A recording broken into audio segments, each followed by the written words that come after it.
ವಿಶ್ವವನ್ನೇ ಕಾಡಿದ COVID-19 ಮಹಾಮಾರಿ ವೇಳೆ ದ್ವೀಪ ರಾಷ್ಟ್ರ ಕೆರಿಬಿಯನ್ಗೆ ನೀಡಿದ ಕೊಡುಗೆಗಳನ್ನು ಗುರುತಿಸಿ ಕಾಮನ್ವೆಲ್ತ್ ಆಫ್ ಡೊಮಿನಿಕಾ ಪ್ರಧಾನಿ ನರೇಂದ್ರ ಮೋದಿ ಅವರಿಗೆ ಅತ್ಯುನ್ನತ ನಾಗರಿಕ ಪ್ರಶಸ್ತಿಯಾದ ಡೊಮಿನಿಕಾ ಪ್ರಶಸ್ತಿಯನ್ನು ನೀಡೋದಕ್ಕೆ ತೀರ್ಮಾನ ಮಾಡಿದೆ.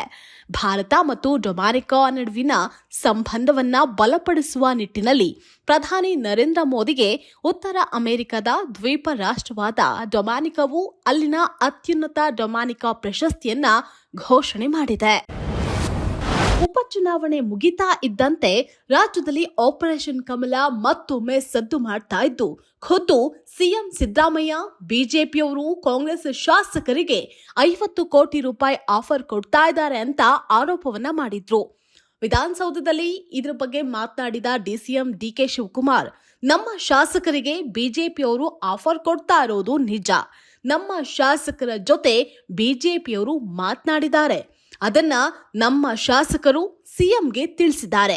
ಮಿಕ್ಕಿದ ವಿಚಾರ ನಾನು ಮುಂದಿನ ದಿನಗಳಲ್ಲಿ ತಿಳಿಸ್ತೀನಿ ಅಂತ ಹೇಳಿದ್ದಾರೆ. ಕೆಲಸ ಮಾಡದ ಮೈಸೂರಿನ ತಹಶೀಲ್ದಾರರೇ, ನಿಮ್ಗೆ ನಾಚಿಕೆ ಆಗಲ್ವಾ? ನಿಮಗೆ ಮನುಷ್ಯತ್ವ ಇಲ್ವಾ ಅಂತ ಅಧಿಕಾರಿಗಳನ್ನ ಇಂದಿನ ವಿಡಿಯೋ ಕಾನ್ಫರೆನ್ಸ್ ಸಭೆಯಲ್ಲಿ ಸಚಿವ ಕೃಷ್ಣ ಬೈರೇಗೌಡ ಅವರು ಅಧಿಕಾರಿಗಳನ್ನ ತರಾಟೆಗೆ ತೆಗೆದುಕೊಂಡ್ರು. ಮೈಸೂರು ಜಿಲ್ಲೆ ಕಳಪೆಯಲ್ಲಿ ಕಳಪೆ ಜಿಲ್ಲೆ ಆಗ್ತಾ ಇದೆ.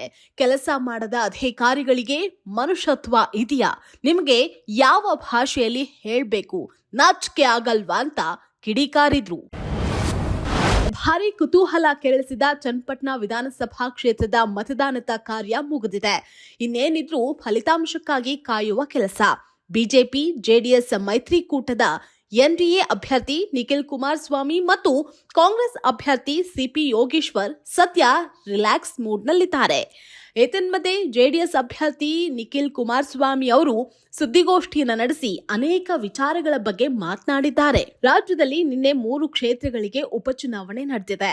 ಇದರಲ್ಲಿ ಚನ್ನಪಟ್ಟಣ ಕ್ಷೇತ್ರ ಬಹಳನೇ ಮಹತ್ವವನ್ನ ಪಡೆದುಕೊಂಡಿತ್ತು ಎಂದಿರುವ ನಿಖಿಲ್ ಕುಮಾರಸ್ವಾಮಿ, ರಾಷ್ಟ್ರ ಮಟ್ಟದಲ್ಲಿ ಚನ್ನಪಟ್ಟಣ ಫಲಿತಾಂಶದ ಬಗ್ಗೆ ಕುತೂಹಲ ಇದೆ. ಈ ಉಪಚುನಾವಣೆ ರಾಜ್ಯದ ಇತಿಹಾಸದ ಪುಟದಲ್ಲಿ ಉಳಿಯುತ್ತೆ ಅಂತ ಹೇಳಿದ್ದಾರೆ.